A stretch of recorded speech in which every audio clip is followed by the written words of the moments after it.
بسم الله الرحمن الرحيم الحمد لله رب العالمين اللهم صل وسلم وبارك على رسولك سيدنا ومولانا محمد وعلى آله وأصحاب سيدنا ومولانا محمد وعلى جميع الأنبياء والمرسلين وآلهم وصحبهم والتابعين لهم بإحسان إلى يوم الدين أما بعد فأعوذ بالله من الشيطان الرجيم بسم الله الرحمن الرحيم إن هؤلاء ليقولون إن هي إلا موتتنا الأولى وما نحن بمنشرين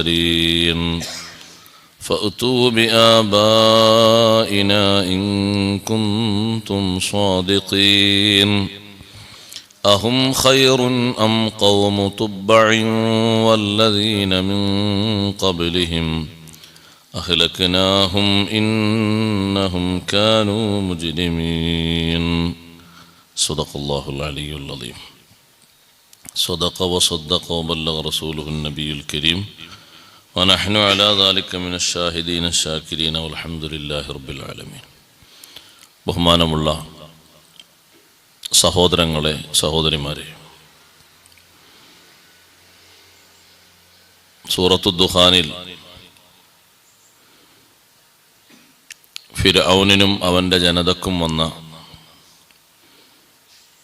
കനത്ത നാശം പറഞ്ഞ ശേഷം വീണ്ടും മക്കക്കാരിലേക്ക് തന്നെ അല്ലാഹു തആല വരികയാണ്. മക്കയിലെ ഖുറൈശികൾ മുശ്രിക്കുകൾ ഇന്ന ഹഉലാഇ ലയഖൂലൂൻ, തീർച്ചയായും ഇവർ പറയുന്നു,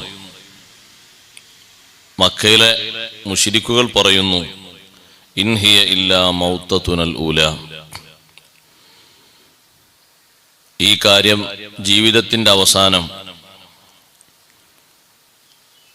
ഇല്ലാ മൗതതുനൽ ഊല, ഒരു മരണമല്ലാതെ മറ്റൊന്ന് ബാക്കിയില്ല. നമ്മളിങ്ങനെ ജീവിച്ചു കഴിഞ്ഞാൽ ഈ മരണത്തോടുകൂടി കഴിഞ്ഞു, ഇനിയൊരു പുനർജീവിതമൊന്നുമില്ല. വമാ നഹ്നു ബിമുൻശരീൻ, നമ്മളെ പുനർജീവിപ്പിക്കപ്പെടുകയില്ല. മരണത്തിൻ്റെ ശേഷം ഒരു ജീവിതം ഉണ്ടെന്നും പിന്നെ എല്ലാവരെയും അവിടുന്ന് എഴുന്നേൽപ്പിക്കുമെന്നൊക്കെ പറഞ്ഞപ്പോൾ അത് നിഷേധിച്ചുകൊണ്ട് അവർ പറഞ്ഞതാണ്. അങ്ങനൊന്നുമില്ല, ഇതോടുകൂടെ കഴിഞ്ഞു, ഇനിയൊരു പുതിയ ജീവിതമൊന്നും വരാനില്ല.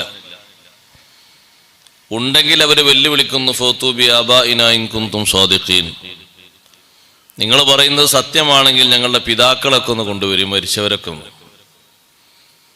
മരിച്ചവരെ ജീവിപ്പിക്കാൻ കഴിവില്ലാത്തതുകൊണ്ടൊന്നുമല്ല, പക്ഷെ മരിച്ചവരെ ജീവിപ്പിക്കേണ്ട ആവശ്യം ഇപ്പോൾ ഇല്ല. ഈ വിളിക്ക് ഉത്തരം നൽകി ബഹുമാനപ്പെട്ട നബി സല്ലല്ലാഹു അലൈഹി വസല്ലം തങ്ങൾ മരിച്ചവരെ ഖബറിൽ നിന്ന് ഹയാത്തായി പുറത്തു കൊണ്ടുവരികയാണെങ്കിൽ അതിന് കഴിവുകേടൊന്നുമില്ല. അങ്ങനെ ഒരുപാട് നബിമാർക്ക് അല്ലാഹു കൈകൊടുത്തിട്ടുണ്ട്. ഇപ്പൊ മരിച്ചവരെ ഹയാത്താക്കിയിരുന്ന നബിയാണല്ലോ ബഹുമാനപ്പെട്ട ഈസാ നബി അലൈഹിസ്സലാം. ഒരുപാട് സംഭവങ്ങൾ കാണാം അങ്ങനെ ഹയാത്താക്കിയിട്ട് പലരും ഇങ്ങനെ ചോദിച്ചു പറഞ്ഞൊക്കെ. പക്ഷെ തങ്ങൾ ഈ ഉദ്ദേശിക്കുന്ന ഉദ്ദേശം നടപ്പിലാക്കി കഴിഞ്ഞാൽ പിന്നെ അതിന്റെ പിന്നിൽ അല്ലാഹു തആലക്ക് ഒരു മുറയുണ്ട്. ദൃഷ്ടാന്തങ്ങളൊക്കെ അല്ലാഹു തആല തരും, പക്ഷെ മുൻഗാമികൾക്ക് നൽകിയതുപോലെ കടുത്ത പരീക്ഷണവും ശിക്ഷയും അത് വേണ്ട എന്ന് കരുതിയിട്ടാണ് ഒരുപാട് ദൃഷ്ടാന്തങ്ങൾ അവർ ചോദിച്ചിട്ടും പലതും കഴിവുണ്ടായിട്ടും നബി സല്ലല്ലാഹു അലൈഹി വസല്ലം തങ്ങൾ ഇപ്പോൾ അത് വേണ്ട. കാരണം അല്ലാഹു തആല അവർ ചോദിച്ചതുപോലെ ഒരുപാട് ദൃഷ്ടാന്തങ്ങൾ ഇവിടെ നൽകി, വിശ്വസിക്കാൻ അത് എമ്പാടുണ്ട്. നബി സല്ലല്ലാഹു അലൈഹി വസല്ലം തങ്ങളെ സ്വീകരിക്കാൻ അത് ഏറ്റവും മതിയായതാണ്.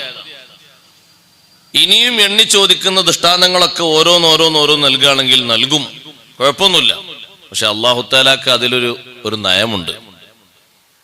എന്താണ് ആ നയം? വിശ്വസിച്ചിട്ടില്ലെങ്കിൽ പൂർണ്ണമായും തുടച്ചു നീക്കും.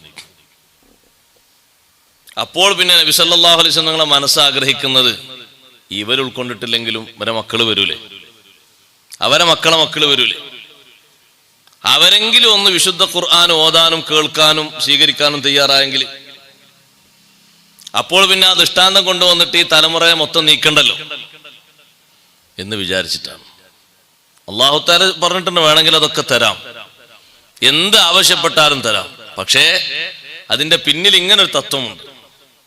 അവർ എണ്ണി എണ്ണി ചോദിച്ച ദൃഷ്ടാന്തങ്ങളാണ് സൂറത്തുൽ ഇസ്രായിൽ അല്ലാഹു തആല പറയുന്നത്. ഒന്നും രണ്ടൊന്നല്ല, ഒരുപാട്. അതൊക്കെ തന്നാൽ ഞങ്ങൾ വിശ്വസിക്കാം, അതൊക്കെ കിട്ടിയാൽ ഞങ്ങൾ വിശ്വസിക്കാം. മലക്കുകൾ ഇങ്ങോട്ട് ആകാശത്ത് നിന്ന് ഇങ്ങോട്ട് ഇറങ്ങി വരണമെന്നും, അങ്ങനെ വരുമ്പോൾ ആ മലക്കുകളുടെ കയ്യിൽ ഒരു കിതാബ് ഉണ്ടാകണം, അത് നിങ്ങൾക്ക് നൽകിയ ഖുർആനാണെന്ന് ഞങ്ങൾ നേരെ കാണണമെന്നോ. ഇനി അതൊന്നല്ല, ഒരു കൂട്ടർ പറഞ്ഞു അല്ലാഹു തആല അങ്ങോട്ട് വരട്ടെ നേർക്കേറൊന്ന് സംസാരിക്കാൻ. എന്താ വല്ല ധൈര്യം? അല്ലാഹു തആല പറഞ്ഞു ഇതൊക്കെ ഇവർ ചോദിക്കുന്നത് മൊത്തം തരാം, പക്ഷെ ഒരു കണ്ടീഷൻ എന്താന്ന് വെച്ചാൽ വിശ്വസിക്കണം. അപ്പോഴും അത് സ്വന്തം താല്പര്യത്തിന് കീഴ്പ്പെട്ടോ മറ്റോ തള്ളിക്കളഞ്ഞാൽ പിന്നെ ശിക്ഷ വരും. അപ്പൊ പിന്നെ ആ വിഷയത്തിലേക്ക് ആവശ്യപ്പെടാതെ ചോദിക്കാതെ നബി സല്ലല്ലാഹു അലൈഹി വസല്ലം തങ്ങൾ പലപ്പോഴും, ഒരു സന്ദർഭത്തിൽ മാത്രമല്ല, എന്നാ ഒന്നും നൽകിയിട്ടില്ല എന്നല്ല, നൽകിയതുണ്ടല്ലോ ധാരാളം. അതിൽപ്പെട്ട ഒന്നാണല്ലോ ചന്ദ്രനെ പിളർത്തി കാണിച്ചു കൊടുത്തത്. അവരുദ്ദേശിക്കുന്ന ഭാഗത്തേക്കല്ലേ പിളർത്തി വെച്ചു കൊടുത്തത്. നബി സല്ലല്ലാഹു അലൈഹി വസല്ലം തങ്ങൾ ആ ചെയ്യുന്നതും അവർക്കൊക്കെ കഴിയുന്ന ഒരു കഴിവാണെങ്കിൽ നേരത്തെ അവരും ചെയ്യേണ്ട എങ്ങനെ? എന്നാ പിന്നെ എല്ലാവരും ഒരുപോലെയാണ്, എല്ലാവരും പറയുന്ന വിഷയം ഒരുപോലെയാണെന്ന് വിശ്വസിക്കാലോ, ചിന്തിക്കാലോ. ഈ ചന്ദ്രനെ, ഈ കാണുന്ന ചന്ദ്രനെ ഒന്ന് പിളർപ്പാക്കണം, ഒന്ന് അങ്ങോട്ടും ഇങ്ങോട്ടും ആക്കണം, രണ്ട് ഭാഗത്തേക്ക് മാറ്റിക്കൊടുത്തു. ഇനി സംസാരിക്കാൻ അവർ ഒരു ദിവസം പോലും സംസാരം കേട്ടിട്ടില്ലാത്ത മരം, ആ മരം ഇങ്ങോട്ട് വരണമെന്നും കല്ല് വരണമെന്നും അതൊക്കെ സംസാരിക്കണമെന്നും നേർക്കുനേരെ അതിനെ സംസാരിപ്പിച്ച് കാണിച്ചു കൊടുത്തു. ദൃഷ്ടാന്തമല്ലേ അത്? അവർക്കടിയോ ഒരു മരത്തെങ്ങനെ വിളിച്ചിട്ട് ആ മരത്തിനോട് സംസാരിക്കാൻ പറയാം? സാക്ഷാൽ അബൂജഹലല്ലേ പാറക്കല്ല് ഇങ്ങോട്ട് വരട്ടെ എന്നിട്ട് സംസാരിക്കട്ടെ, കേൾക്കട്ടെ എന്ന് പറഞ്ഞത്. ഷഹാദത്ത് കലിമ ചൊല്ലുന്നത് കേൾക്കട്ടെ, കേട്ടിട്ട് മതിയോന്ന് ചോദിച്ചു, ആലോചിക്കട്ടെ എന്നാണ്. അങ്ങനെയുണ്ട്. അത് ലോകത്ത് എപ്പോഴുള്ള അവസ്ഥ അങ്ങനെയാണ്. നിങ്ങൾ ഒരാളെ മുന്നിൽ, നിഷേധിക്കുന്ന ഒരാളെ മുന്നിൽ തെളിവൊക്കെ കൊണ്ടു കൊടുത്തു നോക്കി, ആ തെളിവിന്റെ മുന്നിൽ അയാൾ ഉത്തരം മുട്ടുകയോ അയാൾ അംഗീകരിക്കുമെന്നൊരു പരുവത്തിലേക്ക് എത്തുകയോ ചെയ്താൽ ലാസ്റ്റ് പറയും ഒന്ന് ആലോചിക്കട്ടെ എന്ന് കഴിഞ്ഞ്. അപ്പോൾ മനസ്സിലാക്കുക അത് സ്വീകരിക്കാനുള്ള ചോദ്യമല്ല, അംഗീകരിക്കാനുള്ള ചോദ്യമല്ല, പിന്നെയോ ഒരു വെറുതെ ഒരു പണി ചെയ്യാന്നേ ഉള്ളൂ, വേറൊന്നുമില്ല എന്റെ പിന്നിൽ. അതൊന്നും ലോകത്തുണ്ടത്. അങ്ങനെ അനസ്യൂതം തുടർന്നുകൊണ്ടിരിക്കുന്നു. തെളിവറിയാഞ്ഞിട്ടോ സത്യമാണെന്ന് ബോധ്യപ്പെടാഞ്ഞിട്ടോ ഒന്നുമല്ല, അംഗീകരിക്കാൻ അവനവന്റെ മനസ്സ് തയ്യാറല്ല, അവനവന്റെ തടിയിച്ച് അതിനൊരുക്കമല്ല, അത്ര തന്നെ. അതുകൊണ്ടാണ് അവർ ചോദിക്കുന്നത്, വലിയ വായിൽ ചോദിക്കുകയാണ്, ഫൗതു ബി ആബാഇന, മരണത്തിന്റെ ശേഷം ഒരു ജീവിതം ഉണ്ടോ? എന്നാ ഞങ്ങളെ വാപ്പാരെ കൊണ്ടുവരി, ഇൻകുന്തും സ്വാദിഖീൻ, നിങ്ങൾ ഈ പറയുന്ന സത്യമാണെങ്കിൽ ഞങ്ങളൊന്ന് നോക്കട്ടെ. അല്ലാഹു തആലാന്റെ ഒരു ചോദ്യം നോക്ക് നിങ്ങൾ, അഹും ഖൈറുൻ അം ഖൗമു തുബ്ബ. അല്ലാഹു ചോദിക്കാൻ, ഇവരാണോ പ്രതിരോധിക്കാനും ശിക്ഷ വരുമ്പോ തടയാനും കൂടുതൽ കരുത്തുള്ള ആൾക്കാർ ഇവരാണോ? അം ഖൗമു തുബ്ബ, അല്ല തുബ്ബ രാജാവിന്റെ സമൂഹമായിരുന്നു. ഇവരിപ്പോ ഇങ്ങനൊക്കെ ചോദിക്കുന്നുണ്ട്. ചോദ്യത്തിനനുസരിച്ച് അല്ലാഹു തആല അവർ ചോദിക്കുന്ന ദൃഷ്ടാന്തങ്ങൾ കൊടുത്താൽ പിന്നെ വരുന്നത് അംഗീകരിച്ചില്ലേ ശിക്ഷയാണ്. ആ ശിക്ഷ പ്രതിരോധിക്കുന്നിടത്ത് ഇവർക്കാണോ കൂടുതൽ ഊക്കുള്ളത്, അതല്ല തുബ്ബ രാജാവിന്റെ ടീമിനാണോ? യമൻ ഭരിച്ച രാജാവാണ് തുബ്ബ. അന്നത്തെ വലിയ സംഘശക്തിയും സൈന്യവുമുള്ള രാജാവാണ്. നല്ല കരുത്തുറ്റ സൈന്യം. മക്കയിലൊന്നും അങ്ങനത്തെ ഒരു സൈന്യം ഉണ്ടാവില്ല. അത്രയും നല്ല കരുത്തുറ്റ സൈന്യമാണ്, എന്തിനും തയ്യാറുള്ള സൈന്യം. ആ തുബ്ബ രാജാവിന്റെ ടീമിനോളം ചെറുത്തു നിൽക്കാനുള്ള കഴിവ് ഇവർക്കുണ്ടോ? ഒരു ശിക്ഷ വരുന്ന സമയത്ത് വല്ലദീന മിൻ ഖബലിഹിം, അവർക്ക് മുമ്പുള്ളവരെക്കാളും ഇവർ മെച്ചപ്പെട്ടവരാണോ? ഇവർക്ക് മുമ്പ് താമസിച്ചിരുന്ന ആജാനുബാഹുക്കളായ കുറെ ആൾക്കാർ ഭൂമിയിൽ കഴിഞ്ഞു പോയിട്ടുണ്ട്. അതിലൊരു വിഭാഗമാണ് സമൂദ്. സമൂദ് ഗോത്രക്കാരൊക്കെ ഇന്ന് ഉണ്ടാകുകയാണെങ്കിൽ നമ്മുടെ റോഡ് പണിയൊക്കെ 2 ദിവസം കൊണ്ട് തീരും. അതുപോലെ തന്നെ തുരങ്കപാതൊന്നും ഇങ്ങനെ 2 കൊല്ലം 3 കൊല്ലം ഒന്നും ഉണ്ടാവില്ല, ഒരാഴ്ച കൊണ്ട് തീരും വണ്ടി കിട്ടി പോകയില്ലേ. അങ്ങനെ തുരക്കാൻ ഇത്രയും കഴിവുള്ള ആൾക്കാർ ലോകത്താരാ? JCB ഉണ്ടല്ലോ തുരക്കുന്നത്, നേർക്ക് നേരെ തുരക്കാണ്. തൻഹിത്തൂനൽ ജിബാല ബുയൂത്തൻ, പാറകൾ കൊണ്ട് തുരന്നിട്ട് ഒരു പാറക്കല്ല് തന്നെ വീടാക്കുകയാണ് സഹോദരങ്ങളെ. ഒരു പാറന്റെ ഉള്ളിൽ, അതിന്റെ ഉള്ളിൽ തന്നെ റൂമും മേൽക്കൂരയും വ്യത്യസ്ത ഹാളുകളൊക്കെ ആക്കി മാറ്റിയിട്ട് ആ പാറന്റെ ഉള്ളിലാ താമസം. എന്താണ് അവർക്ക് അള്ളാഹുത്തല കൊടുത്ത ശക്തി? എന്തിനാണ് അള്ളാഹുത്തല ഇങ്ങനത്തെ ടീമിനെ കൊണ്ടുവന്ന്? പിൽക്കാലത്തുള്ള ആൾക്കാർ അവരെ ഒന്ന് പഠിച്ചോട്ടെ. അവരെയും നശിപ്പിച്ചവനാണ് റബ്ബ് തആല. ഹൈറ്റിൽ നോക്കുകയാണെങ്കിൽ ആരോഗ്യത്തിലും ഹൈറ്റിലും ആയുസ്സിലും വളരെ ക്ഷേമന്മാരാണ് ആദ് ഗോത്രക്കാര്. ആദ് ഗോത്രക്കാരെ കയ്യിന്റെ വലിപ്പുണ്ടോ നമ്മള്? പിന്നല്ലേ ബാക്കി. ഒരു സ്ഥലത്ത് ഇമാം അബൂ സഊദ് റഹ്മത്തുള്ളാഹി അലൈഹി പറയുന്നുണ്ട്, ആദ് ഗോത്രക്കാരുടെ നീളത്തെ സംബന്ധിച്ച് പറഞ്ഞപ്പോ ഒരു റിപ്പോർട്ട് പ്രകാരം 400 മുഴമുണ്ട്. 400 മുഴം എന്ന് പറഞ്ഞാൽ എന്താണ് ഇപ്പൊ സംഗതി? ഇത് അപ്പൊ നമ്മളെ നാട്ടിലെ ഈ വലിയ വലിയ ഫ്ലാറ്റുകളൊക്കെ പൊളിക്കാന് ബോംബിട്ടിട്ടോ അല്ലെങ്കിൽ കുറെ ഉപകരണങ്ങൾ കൊണ്ടതിന്റെ ആവശ്യമൊന്നുമില്ല. അവരെ 4 ആൾ ഏൽപ്പിച്ചാൽ മതി, അത് വേഗം പൊളിച്ചു തരും. അങ്ങനെ അവർക്ക് പണിയില്ലല്ലോ, അങ്ങോട്ട് മേലോട്ടെത്താൻ വേറെ സംവിധാനങ്ങളൊന്നും വെക്കേണ്ട ആവശ്യമില്ലല്ലോ. ആരോഗ്യം കൊണ്ട്, ആരോഗ്യത്തിന്റെ ഊക്കുകൊണ്ട്, ദമ്മുണ്ട്. നമ്മുടെ നാട്ടിലെ ആൾക്കാർ പറയില്ലേ, നമ്മളോടൊക്കെ വെല്ലുവിളിക്കാൻ ആരെങ്കിലും ഒക്കെ ഉണ്ടെങ്കിൽ വരട്ടെ. അതുപോലെ പഴയ കാലത്ത് വെല്ലുവിളിച്ച ടീമാണ് ആദ് ഗോത്രക്കാര്. മൻ അശദ്ദു മിന്നാ ഖുവ്വ. അവർ ചോദിച്ചൊരു ചോദ്യമാണ്, ഞങ്ങളെക്കാൾ ആരോഗ്യമുള്ള ഒരു ലോകത്താരാ? മൻ അശദ്ദു മിന്നാ ഖുവ്വ, ഞങ്ങളെക്കാൾ ആരോഗ്യവും ശക്തിയുള്ള ലോകത്താരെങ്കിലും ഉണ്ടോ? ഒന്ന് കാണട്ടെ. അല്ലാഹു തആല ചോദിച്ച ഉടനെ അവലം യറൂ അന്നല്ലാഹല്ലദീ ഖലഖഹും ഹുവ അശദ്ദു മിൻഹും ഖുവ്വ. ഇവരെ പടച്ച് സംവിധാനിച്ച അല്ലാഹു തആലല്ലേ. ആ അല്ലാഹു തആലാക്കുള്ള ഖുവ്വത്തും ശക്തിയും കഴിവും ഖുദ്റത്തും ഇവർക്കുണ്ട? ഇവരെ പടച്ചൊരു ഖാലിഖായ റബ്ബില്ലേ എന്നവർ ചിന്തിക്കുന്നില്ലേ, മനസ്സിലാക്കുന്നില്ലേ? എന്ത് ചോദ്യമാണ് അവർ ചോദിക്കുന്നത്? അവരുടെ കിബറിന്റെ ചോദ്യമാണത്. ഞങ്ങളെക്കാൾ ഭൂമിയിൽ കഴിവുള്ള ആരെങ്കിലും ഉണ്ടോ, ആരോഗ്യമുള്ള ആരെങ്കിലും ഉണ്ടോ എന്ന് പറഞ്ഞാൽ അവർ ആരോഗ്യം ഉദാഹരണമാക്കാൻ പറ്റിയ ആരോഗ്യമാണ്. അവർക്ക് ഏതെങ്കിലും ഒരു ടീമിനോട് എന്തെങ്കിലുമൊക്കെ ഈർഷ്യത ഉണ്ടെങ്കിൽ തഫ്സീറിൽ കാണാം, പാറക്കല്ല്, വലിയ വലിയ പാറക്കല്ല് ഉരുട്ടിക്കൊണ്ടുവന്ന് ആ കുടുംബത്തിൽ ഒരു അംഗമല്ലാത്ത രൂപത്തിൽ നശിപ്പിക്കും.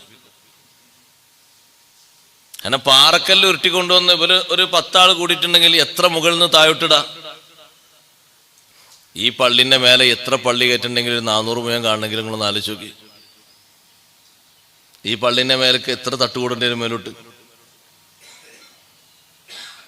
400 മുഴം വേണ്ട, ഒരു 100 മുഴം ഉണ്ടാകാൻ തന്നെ എത്ര വലിപ്പുണ്ട്? ബഹുമാനപ്പെട്ട അബുൽ ബഷർ ആദം അലൈഹിസ്സലാത്തു വസ്സലാം 60 മുഴയല്ലേ ഉള്ളത്? ആ 60 മുഴം തന്നെ എത്ര ഉണ്ട്? നമ്മളിപ്പോ ഈ ചുമരും മുകളിലെ ചുമരും കൂട്ടിയാലുണ്ടോ 60? 60 എവിടെ? 30 തന്നെ തേച്ചുണ്ടാവില്ല. അപ്പൊ അത്ര ഹൈറ്റും അതിനനുസരിച്ച് ആരോഗ്യമുള്ള ആൾക്കാർ, കെൽപ്പുള്ള ആൾക്കാർ, അവരെ അല്ലാഹു തആല കാറ്റടിച്ച് നശിപ്പിച്ചപ്പോ ഖുർആൻ പറയുന്ന അവർ വീണത് ഏതുപോലെന്നറിയോ? അവരിങ്ങനെ വീണെടുക്കുന്ന കന്നഹും ആജാസു നഖ്ലിൻ ഖാവിയ, വലിയ വലിയ കൊടപ്പന വീണ പോലെ. വലിയ അതിന്റെ അടി പുഴകിയിട്ട്, അടിങ്ങനെ പുഴങ്ങിയിട്ട് വേരോട് കൂടി വന്നിട്ട് ഇങ്ങോട്ട് തള്ളി വീണ വലിയ വലിയ പനകളുണ്ടല്ലോ, അല്ല ഉഷിരം പനകള്, അതുപോലെ നല്ല വലിയ ഹൈറ്റുള്ള മരങ്ങളൊക്കെ വീണാൽ എങ്ങനെ ഉണ്ടാകും? അതേ രൂപത്തിൽ ഇങ്ങനെ വലിയ വലിയ സാധനങ്ങൾ ഇങ്ങനെ വീണ് കിടക്കുകയാണ്. എത്ര കാലം മുമ്പെന്നോ? ഒരു 1500 വർഷം മുമ്പെന്ന് കൂട്ടാം.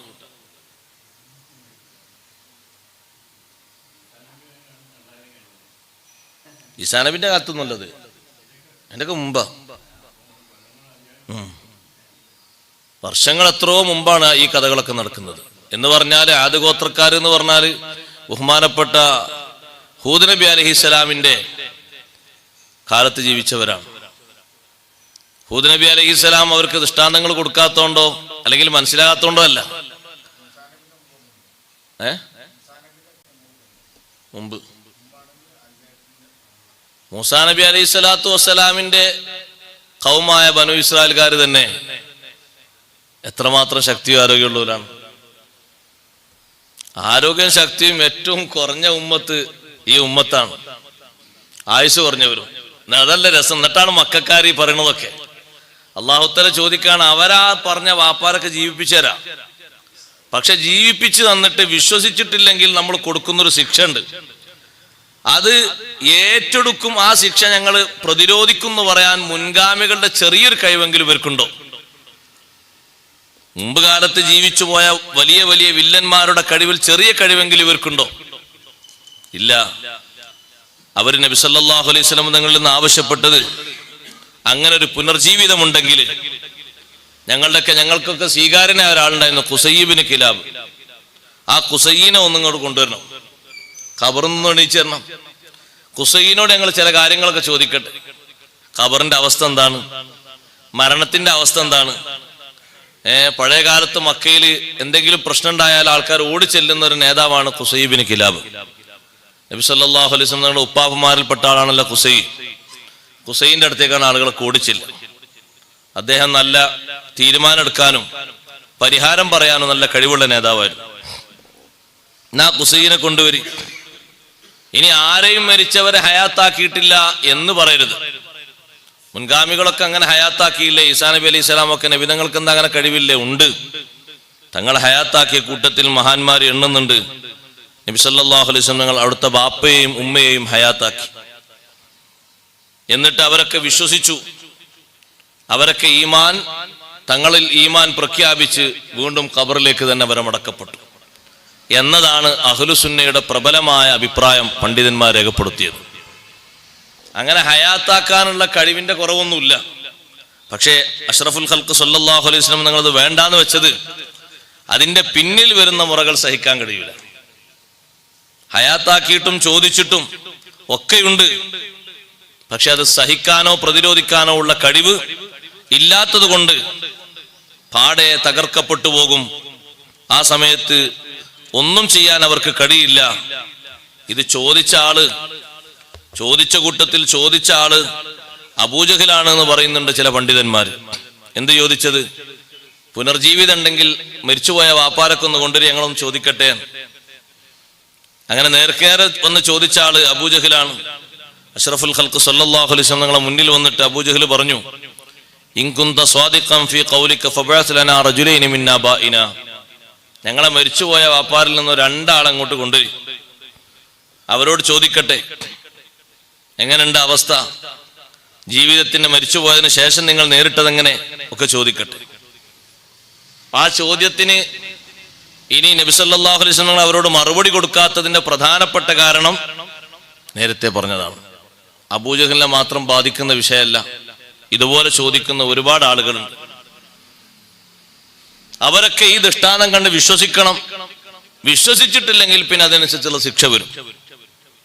ഈസാ നബി അലൈഹിസ്സലാം മുകൾ ഭാഗത്തു നിന്ന് ഞങ്ങൾക്ക് സുപ്ര ഇറക്കി തന്ന ഭക്ഷണം കഴിക്കാൻ നല്ല സുഖാണെന്ന് ടീം പറഞ്ഞപ്പോ അല്ലാഹു തആല പറഞ്ഞില്ലേ, സുപ്രക്ക് ഇറക്കിത്തരാം, സുപ്ര ഇറക്കിത്തരാം, നിങ്ങൾക്ക് ഭക്ഷണവും കിട്ടും. പക്ഷേ ഒരു കാര്യമുണ്ട്, വിശ്വസിക്കേണ്ട പോലെ വിശ്വസിച്ചിട്ടില്ലെങ്കിൽ ഫൈന്നി ഉഅദ്ദിബുഹു അദാബൻ ലാ യുഅദ്ദിബുഹു അഹദും മിനൽ ആലമീൻ. ലോകത്ത് ഒരാളെയും ശിക്ഷിക്കാത്ത വിധം ശക്തമായ ശിക്ഷ തരും. ഈസാ നബി അലൈഹി സ്വലാം സുപ്ര വേണോ? അല്ലാഹ് പറഞ്ഞിട്ടുണ്ട്, ഇന്നി മുനസ്സിലുഹാ അലൈക്കും, സുപ്ര ഇറക്കിത്തരാം. പക്ഷേ ഫമൻ യക്ഫുറു ബഅദു മിൻകും, സുപ്രക്ക് ഇറങ്ങി ഭക്ഷണം കഴിച്ച് പിന്നെ നന്ദികേടിന്റെ വർത്തമാനം, നിഷേധത്തിന്റെ വർത്തമാനം പറഞ്ഞാൽ നോക്കിക്കൂല. കാരണം ദൃഷ്ടാന്തങ്ങൾ തരുന്നതനുസരിച്ച് ഉൾക്കൊള്ളണം, സ്വീകരിക്കണം, വിശ്വസിക്കണം. ഒക്കെ കിട്ടിയതിന് ശേഷം ഇനി കുറച്ച് ആലോചിക്കട്ടെ, അതൊന്നും നടക്കൂല, ഇപ്പൊ പറ്റൂല എന്ന് പറഞ്ഞാൽ നിങ്ങൾ ബാക്കി വെച്ചേക്കൂല. ആ ഒരു തീരുമാനം അല്ലാഹു സുബ്ഹാനഹു വ തആല നൽകുന്നത് കൊണ്ട് അഷ്റഫുൽ ഖൽഖ് സല്ലല്ലാഹു അലൈഹി വസല്ലം തങ്ങൾ അവർ ചോദിച്ച എല്ലാ ദൃഷ്ടാന്തങ്ങളും കാണിച്ചു കൊടുക്കാൻ തങ്ങൾ മുന്നോട്ട് വന്നിട്ടില്ല. അതൊരു കഴിവുകേടായിട്ട് വിലയിരുത്തണ്ട, തങ്ങൾക്കതിന് കഴിയുമെന്നതിന് ധാരാളം ദൃഷ്ടാന്തങ്ങൾ വേറെയും കാണിച്ചിട്ടുണ്ട്. നിങ്ങൾ നോക്ക്, ബഹുമാനപ്പെട്ട ഇബ്നു അബ്ബാസ് റളിയല്ലാഹു അൻഹു പറയുന്നുണ്ട്, ഈസാ നബി അലൈഹി സ്വലാമിന്റെ കൂടെ പോയ ആൾക്കാരുടെ കൂട്ടത്തിൽ നിന്ന് കുറച്ച് ആൾക്കാർ ഈസാ നബി അലൈഹി സ്വലാമിനോട് പറഞ്ഞു, ഞങ്ങൾക്ക് പഴയ കാലത്തുള്ള ഒരാളെ നിങ്ങൾ ഖബറിൽ നിന്ന് എഴുന്നേൽപ്പിച്ചു തന്നാൽ, കുറെ മുമ്പുള്ള ആളെ എണീപ്പിച്ചു തന്നാൽ ഞങ്ങൾക്കൊന്ന് ചോദിക്കായിരുന്നു പഴയ കാലത്തെ അവസ്ഥകളെ പറ്റി, ചരിത്രങ്ങളെ പറ്റി. അപ്പൊ അവരെയും കൂട്ടിപ്പോയി ഒരു വലിയ മണൽക്കൂൻ അങ്ങനെ കൂട്ടി വെച്ചത് കാണുന്നുണ്ട്. അതിന്റെ അടുത്തെത്തിയപ്പോ ഒരു പിടി മണ്ണതിൽ നിന്ന് വാരിയിട്ട് ഈസാ നബി അലൈഹി സ്വലാം ചോദിച്ചു, ഈ പിടി മണ്ണ് ആര് കിടക്കുന്ന മണ്ണാണ് നിങ്ങൾക്ക് അറിയുമെന്ന് ചോദിച്ചു. അവരൊന്നും അറിയില്ല, അല്ലാഹു റസൂലുഹു അലം. ഈസാ നബിനെ വിശ്വസിച്ച ആൾക്കാരാണ്. എന്നാ ഞാൻ പറഞ്ഞുതരാം, ഇത് കഅബ് എന്ന പേരിൽ അറിയപ്പെടുന്ന നൂഹ് നബി അലൈഹി ഇസ്ലാമിന്റെ മക്കളിൽ നിങ്ങളൊക്കെ ഹാമ് എന്ന് വിളിക്കുന്ന മകനാണിത്. ഹാമു എന്നൊരു മകനുണ്ട്, നൂഹ് നബി വിശ്വസിച്ച മക്കൾ പെട്ടതാണ്. ഹാമു എന്ന മകന്റെ ശരീരം ഇവിടെയാണ് കിടക്കുന്നത്. ഈസാ നബി അലൈഹി ഇസ്ലാം കയ്യിലുള്ള വടി കൊണ്ട് പതുക്കെ ഒന്ന് ശബ്ദം ഉണ്ടാക്കിയിട്ട് പറഞ്ഞു, കുമ്പി ഇതിനില്ല, ഒന്ന് എഴുന്നേൽക്കുന്നു പറഞ്ഞു. അപ്പൊ അതിന്റെ ഉള്ളിൽ നിന്ന് ഇങ്ങനെ എണീറ്റു, തലയിൽ നിന്ന് പൊടിയൊക്കെ തട്ടി പുറത്തു വന്നു. ഈസാ നബി അലൈഹി ഇസ്ലാം ചോദിച്ചു, നല്ല മുടിയൊക്കെ തട്ടി, മുടിയിൽ നിന്ന് പൊടിയൊക്കെ തട്ടി ഒന്ന് നോക്കുമ്പോ നല്ല യുവാവിനെ പോലെ ഉണ്ട് ആള്, ഒരു യുവത്വം തുളുമ്പുന്ന ശരീരമാണ്. അപ്പൊ ചോദിച്ചു, ഹാക്കഥാ ഹലക്ത, ഇങ്ങനെയാണോ നിങ്ങൾ മരിച്ചുപോയത്? എന്തേ, നിങ്ങളൊരു യുവാവായിട്ടാണോ മരിച്ചുപോയത്? അപ്പോ ആ മനുഷ്യൻ പറഞ്ഞു, പക്ഷേ യുവാവായിട്ട് മരിച്ചതല്ല ഞാൻ, പക്ഷെ ഞാൻ വിചാരിച്ചു ഖിയാമത്ത് നാളൊക്കെ ആയല്ലോ, അപ്പൊ ഇനി സന്തോഷത്തോടെ എഴുന്നേറ്റ് ഇനി ബാക്കിയുള്ള അമലുകൾക്കുള്ള ജസാക്ക് വാങ്ങി സുഖത്തോടെ സ്വർഗത്തിൽ ജീവിക്കാലോ എന്ന് കരുതി ആ സന്തോഷം കൊണ്ട് ഇങ്ങനെ എണീറ്റപ്പോ പ്രായാധിക്യൊക്കെ മാറിയിട്ട് യുവത്വം വന്നതാണ്. അപ്പൊ ഖബറിൽ നിന്ന് എഴുന്നേറ്റ് വരുമ്പോ തന്നെ സന്തോഷമുള്ള ആളുകൾക്ക് സന്തോഷത്തിന്റെ അവസ്ഥ ഉണ്ടാവും, റാഹത്തിന്റെ അവസ്ഥ ഉണ്ടാവും. അതുകൊണ്ടാണല്ലോ ഖബറിൽ നിന്ന് എണീറ്റ് വരുമ്പോ ചില ആളുകൾക്ക് വാഹനം ഓൾറെഡി ഖബറിന്റെ അടുത്ത് തന്നെ റെഡിയാണെന്ന് ഹദീത്ത് പറഞ്ഞു. ചിലര് നടക്കും, ചിലര് നല്ല സ്പീഡിൽ നടക്കും, തടസ്സങ്ങളൊന്നും ഉണ്ടാകൂല. ചിലർക്ക് വാഹനങ്ങൾ റെഡിയാണ്. ആ വാഹനങ്ങളുള്ള ആള് ദുനിയാവിൽ തന്നെ അങ്ങോട്ട് വാഹനങ്ങൾ റെഡിയാക്കിയവരാണ്. ഹജ്ജിന് പോയി ബലിദാനം നിർവഹിച്ചവരും ഉളിഹ്യത്ത് അറുത്തവരും അതുപോലെ തന്നെ ആളുകൾക്കൊക്കെ കൂടിയിട്ട് നേർച്ചയാക്കിയിട്ട് എല്ലാ മുഅ്മിനീങ്ങൾക്കും അല്ലെങ്കിൽ മിസ്കീന്മാർക്കും ഒക്കെ ബലിദാനം നിർവഹിച്ച ആളുകളൊക്കെ ഉണ്ട്. അള്ളാഹുവിന്റെ മാർഗത്തിൽ ബലിയർത്തവരും. അങ്ങനെ ഏത് രൂപത്തിൽ ബലിയർത്തവരുണ്ട്, അവർക്കൊക്കെ ഒരു വാഹനങ്ങൾ അള്ളാഹ് സ്വീകരിക്കുന്നതനുസരിച്ച് വാഹനങ്ങളുണ്ട്. ഇനി അതുമല്ല, ബലിയർക്കണമെന്നില്ല, വാഹനമായിട്ടുള്ളൊരു വാഹനം ഒരാൾക്ക് വേറെ സൗജന്യമായിട്ട് കൊടുത്താൽ അങ്ങനെ ഉണ്ടാകും. അബ്ദുറഹ്മാൻ ബിൻ ഔഫ് റളിയല്ലാഹു അൻഹു ഒരു പാവപ്പെട്ട മനുഷ്യന് നല്ല വിലപിടിപ്പുള്ള ഒട്ടകം കൊടുത്തപ്പോഴാ നബി സല്ലല്ലാഹു അലൈഹി വസല്ലം നിങ്ങൾ പറഞ്ഞത്, ആ ഒട്ടകത്തിന് അന്ന് സ്വഹാബത്ത് വില കാണുകയാണെങ്കിൽ സാധാരണ ആളുകൾക്കൊന്നും വാങ്ങാൻ കഴിയില്ല. നല്ല വാഹനമാണ്, നല്ല പുള്ളിങ്ങുള്ള വാഹനം.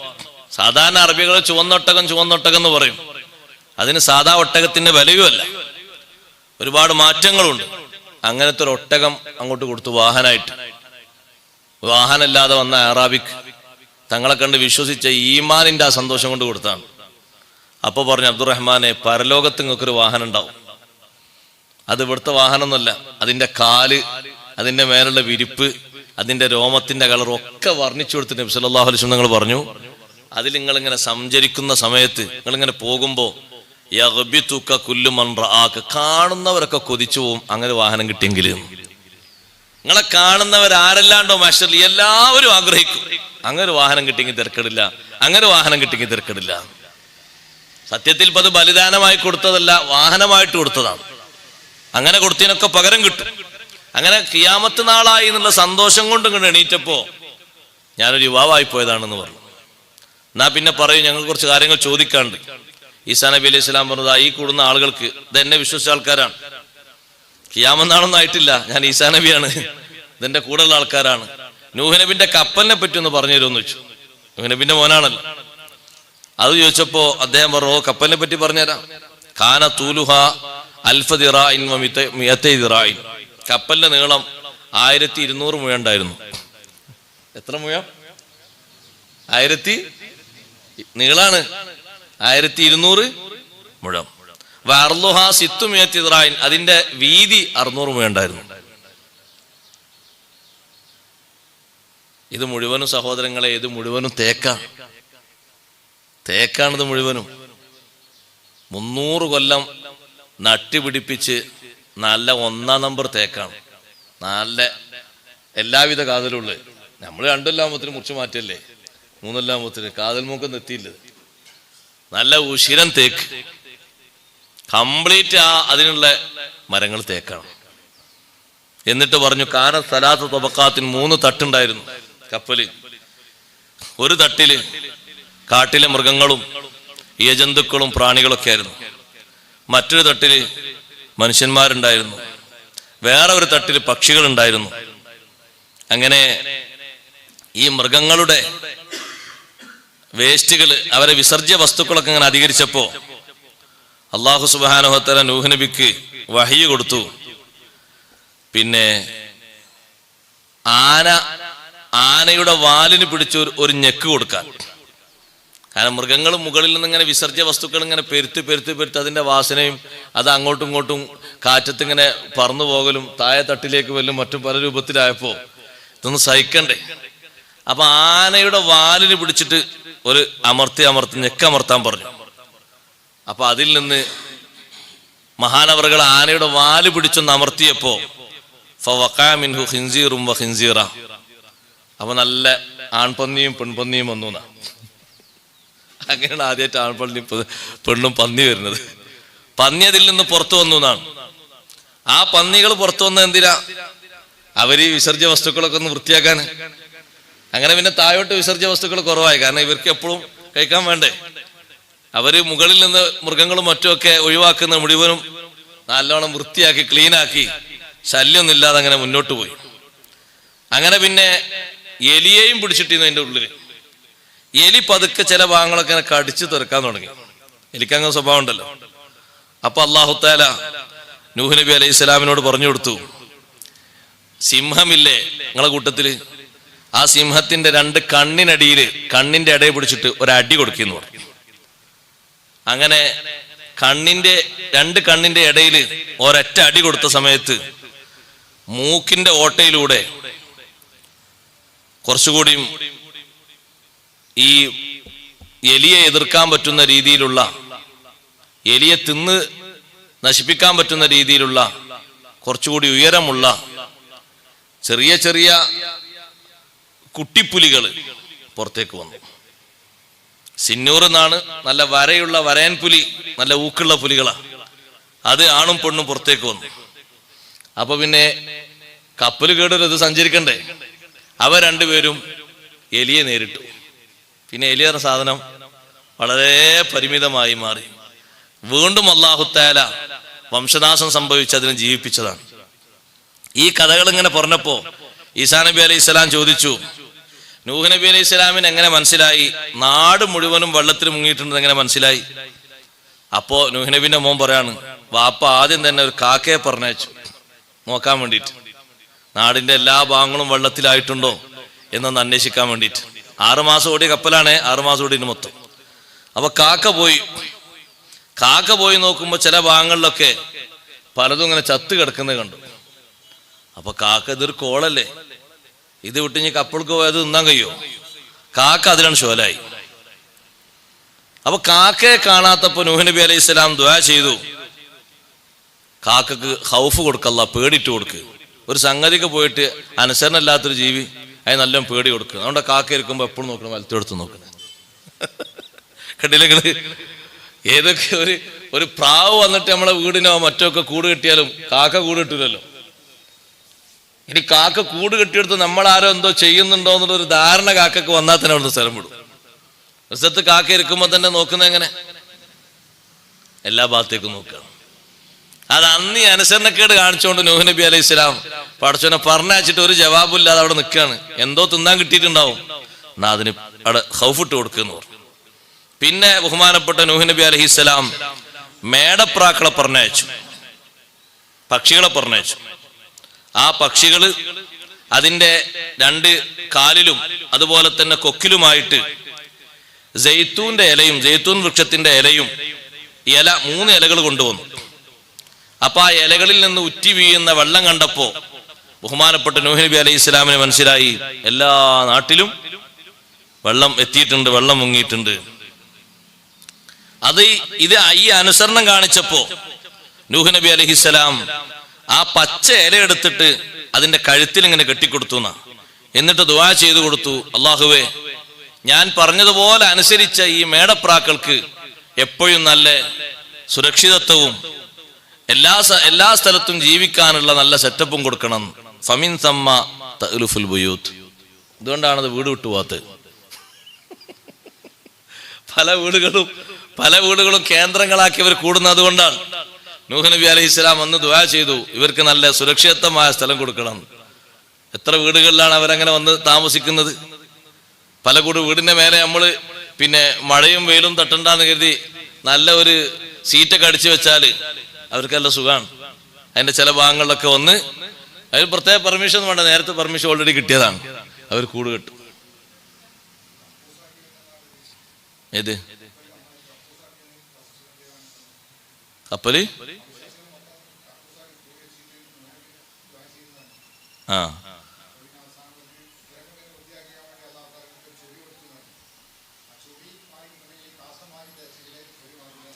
ആ അങ്ങനെ സംഭവം ഉണ്ട്, കേട്ടിട്ടുണ്ട്. അതിന്റെ തെളിവ് കണ്ടിട്ടില്ല, എവിടെ ഉണ്ടാവും. അപ്പൊ പിന്നെ ചോദിച്ചു, നൂഹ് നബി അലൈഹി ഇസ്ലാമിന്റെ മകൻ ചോദിച്ചു, യാ റൂഹല്ലാ അലാ തൻതലിഖു ബിനാ ഇലാ അഹാലീന.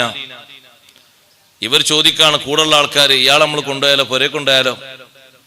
ഈ ഖബറിൽ നിന്ന് എണീറ്റ് വന്ന ആളെ ഒന്ന് പുരക്കാർക്ക് കാണിച്ചു കൊടുക്കാൻ എല്ലാവർക്കും ഈമാൻ കൂടുമല്ലോ, ഒന്ന് കൊണ്ടുപോയാൽ എങ്ങനെ ഉണ്ടാകും? അപ്പൊ നൂഹ് നബി അലൈഹി സ്വലാം ചോദിച്ചു, നിങ്ങളെ കൂടെ എങ്ങനെ അയാൾ വരും? അയാൾക്ക് ദുനിയാവിൽ കണക്കാക്കി റിസ്ക് കഴിഞ്ഞില്ലേ? കൈഫ എത്തുമ്പോഴേക്കും അല്ല റിസ്ഖ് ലഹു, റിസ്ക് ഇല്ലാത്ത ഒരാൾ നിങ്ങളെ കൂടെ എങ്ങനെ വരും? ദുനിയാവിൽ അല്ല കണക്കാക്കി റിസ്ക് കഴിഞ്ഞിട്ടല്ലേ അയാൾ ഖബറിലേക്ക് പോയത്. അതുകൊണ്ട് നിങ്ങളെ കൂടെ വരാൻ പറ്റൂല. അയാൾ ഇവിടെ തന്നെ പോയിക്കോട്ടെ, കടന്നിടത്തേക്ക് തന്നെ പോട്ടെ, അയാൾക്ക് വരേണ്ട ടൈം ആയിട്ടില്ല. നിങ്ങൾ ആവശ്യപ്പെട്ടത് കൊണ്ടാണ് ഞാൻ ഇങ്ങനെ എഴുന്നേൽപ്പിച്ചത്. നിങ്ങൾ അങ്ങോട്ട് തന്നെ മടങ്ങൂ എന്ന് പറഞ്ഞു. അങ്ങനെ അത് ആ ഖബറിലേക്ക് തന്നെ മടങ്ങി, ആ ശരീരം. പിന്നെ ആ ഖബർ ആ രൂപത്തിൽ തന്നെ പഴയ സ്ഥിതിയിൽ തന്നെ മാറി വന്നു. ഇത് ബഹുമാനപ്പെട്ട ഈസാ നബി അലൈഹിസ്സലാമിന്റെ യാത്രയിൽ സംഭവിച്ച സംഭവങ്ങളിൽ ഒന്നാണ്. ഇങ്ങനെ ധാരാളം സംഭവങ്ങൾ വേറെയും സംഭവിച്ചിട്ടുണ്ട്.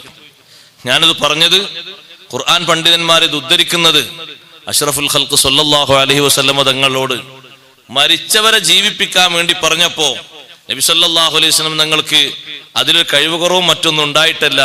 പക്ഷേ അള്ളാഹുവിൽ നിന്ന് വരുന്ന ശിക്ഷ, അത് തന്റെ ഉമ്മത്തിന് ഇത്രയും വലിയ ശിക്ഷ വരുന്നത് ഒരിക്കലും തങ്ങൾക്ക് സഹിക്കൂല. അതുകൊണ്ട് ആ ദൃഷ്ടാന്തം ഉടനടി വേണ്ട, വിശ്വസിക്കുന്ന ആൾക്കാർ വിശ്വസിച്ചോട്ടെ. അവിടെ അള്ളാഹുവിന്റെ ഒരു ചോദ്യമുണ്ട്, ലാസ്റ്റ് അഹും ഖൈറുൻ അം ഖൗമു തുബ്ബ. യമൻകാരെപ്പോഴും എപ്പോഴും നല്ലോണം ഓതുന്ന ഒരു ആയത്താണിത്. സൂറത്തു ദുഖാനിൽ ഈ ആയത്ത് കേട്ടാൽ അവർക്ക് ഭയങ്കര സന്തോഷമാണ്. അഹും ഖൈറുൻ അം ഖൗമു തുബ്ബ. അല്ലാഹു തആല ചോദിക്കുന്നു, ഈ മക്കക്കാരാണോ കൂടുതൽ ഖേമന്മാര്, നല്ല ഊക്കും നല്ല തറവാടിത്തവും നല്ല സന്തോഷമൊക്കെ ഉള്ളത്, അല്ലെങ്കിൽ അം ഖൗമു തുബ്ബ, തുബ്ബയിന്റെ ആൾക്കാരാണോ? തുബ്ബയിനെ അല്ലാഹു തആല കേടായി പറഞ്ഞിട്ടില്ല, തുബ്ബയിന്റെ ജനതയെ പറഞ്ഞത്. അതാ യമൻകാര് പറഞ്ഞത്, ഞങ്ങളെ രാജാവിന് അല്ലാഹു തആല നല്ല മെച്ചപ്പെടുത്തിയാ പറഞ്ഞത്. കാരണം ഇത് ജഅലല്ലാഹു ഖൗമ തുബ്ബൈൻ ഖൈറൻ മിൻ ഖുറൈശി, ഖുറൈശികളെക്കാളും നല്ല കേമന്മാരാണ് തുബ്ബൈന്റെ ആൾക്കാർ നല്ല പറഞ്ഞില്ലേ. അതുകൊണ്ട് യമനിലെ ഞങ്ങൾക്ക് കൂടുതൽ ഖുറൈശികളെക്കാളും മഹത്തുണ്ട് എന്ന് യമൻകാര് ഈ ആയത്തോത് ഇങ്ങനെ പറയാറുണ്ട്. തുബ്ബൈ രാജാവിനെ അല്ലാഹു തആല എതിർത്തിട്ടില്ല. കാരണം തുബ്ബൈ രാജാവ് വിശ്വസിച്ച ആളാണല്ലോ. പഴയ കാലത്ത് തുബ്ബൈ രാജാവ് തന്നെ കഅബയെ പൊളിക്കാൻ വേണ്ടി, എതിർക്കാൻ വേണ്ടിയിട്ട് ആളുകളുടെ കൂടെ, ഒരു വലിയ സൈന്യത്തിന്റെ കൂടെ കഅബ പൊളിക്കാൻ വേണ്ടി വന്ന കൂട്ടത്തിൽ ഒരു രാജാവാണ് തുബ്ബൈ രാജാവ്. യമനിൽ നിന്ന് വന്നു, അങ്ങനെ മക്കയിലേക്ക് മുന്നിട്ടു. മക്കയുടെ അടുത്തെത്തിയ സമയത്ത് ഹുദൈൽ ഗോത്രക്കാരിൽപ്പെട്ട ഒരു സംഘം വന്നിട്ട് പറഞ്ഞു, രാജാവേ, നിങ്ങൾ മക്കക്കാരെ നേരിടാൻ വന്നതാണെങ്കിൽ മക്കയെ നേരിടുന്നതിന്റെ മുമ്പ്, ആളുകളെ സ്വീകരിക്കുന്നതിന്റെ മുമ്പ്, ആളുകളോട് പ്രതിരോധിക്കുന്നതിന്റെ മുമ്പ് ഇവിടെ ഒരു വീടുണ്ട്. ആ വീടാണ് മക്കക്കാരുടെ പ്രധാനപ്പെട്ട കേന്ദ്രം. അവിടെ ഒരുപാട് സമ്പത്തുണ്ട്. അതുകൊണ്ട് നിങ്ങൾ ആ വീട് ആദ്യം തകർത്താൽ പിന്നെ മക്കക്കാർ നിങ്ങൾക്ക് പെട്ടെന്ന് കീഴ്പ്പെടുത്താൻ പറ്റും. കാരണം മക്കയിലുള്ള ആൾക്കാർ കേന്ദ്രമാണത്. അതിൽ ആ മക്കന്റെ ഉള്ളില് രാജാക്കന്മാർക്കൊന്നും കിട്ടാത്ത മുത്തും സ്വർണവും വെള്ളിയും ഒക്കെയുണ്ട്.